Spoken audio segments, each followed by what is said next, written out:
যদি আমরা একজনের সঙ্গে অথবা সিনিয়র অথবা সুপারভাইজারের সঙ্গে কনসাল্ট করে নিই, তাহলে এই গ্যাপ গুলো, এই প্রবলেম গুলো হয়তো নাও হতে পারে। যেমন আমরা সাধারণত কি ওল্ড টপিকস এ কাজ স্টার্ট করে দিতে পারি, এটা একটা প্রবলেম হয়ে যেতে পারে। তাহলে যদি আমরা ডাবল চেক করে নিই তাহলে কিন্তু এই ইস্যুটা হয়তো আসবে না।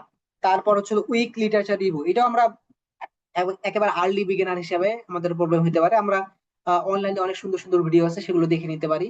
দেখে নিলে কিন্তু আমাদের কি আমাদের হয়তো এই উইকনেসটা আমরা কাটিয়ে উঠতে পারবো। ওকে।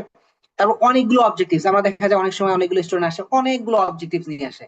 আপনি হয়তো বা আন্ডারগ্রেড স্টুডেন্ট হিসেবে অতগুলো অবজেক্টিভস কে আপনি ফুলফিল করতে পারেন, দুইটা বা তিনটা অবজেক্টিভস নিয়ে আপনাকে আগাইতে হবে। ওকে। তারপর পোর মেথোডোলজি আমরা হয়তো না চেক করে, হ্যাঁ, আমি যে কাজটা ভাবতেছি যে এটা আমার কাছে নতুন মনে হচ্ছে, কিন্তু এই কাজটা হয়ে গেছে কিনা যদি আমি প্রপারলি লিটারেচার রিভিউ না করি, তাহলে কিন্তু কি মনে হতে পারে যে এই কাজটা হয়ে গেছে, কিন্তু আমি না দেখার সাপেক্ষে কি হইতে পারে আমার কাজটা মেথোলজিটা পোর হয়ে যেতে পারে আলটিমেটলি। আমি যখন পেপার পাবলিশ করতে যাবো, কোনো একটা সাবমিট করবো, তখন কিন্তু রিভিউয়ার ঠিকই বের করে ফেলবে। হ্যাঁ, তারা অতটুকু এক্সপার্ট। কারণ আমি যখন পেপার সাবমিট করি, ওই রিলেভেন্ট যে পেপার গুলো আছে সেই পেপার গুলো ওখানে চেক করা যায় না যে এই রিলেভেন্ট কাজ হয়ে গেছে কিনা। ওকে।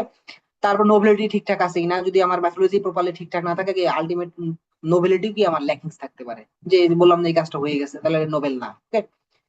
তার পাশাপাশি সলিউশনটা আসলে যদি নোবেল না হয়, তাহলে কি আলটিমেট সলিউশনটা কি, এটাও কিন্তু আবার একেবারে নতুন হবে না। ওকে। সো এই প্রবলেম গুলো আমরা সাধারণত ফেস করতে পারি।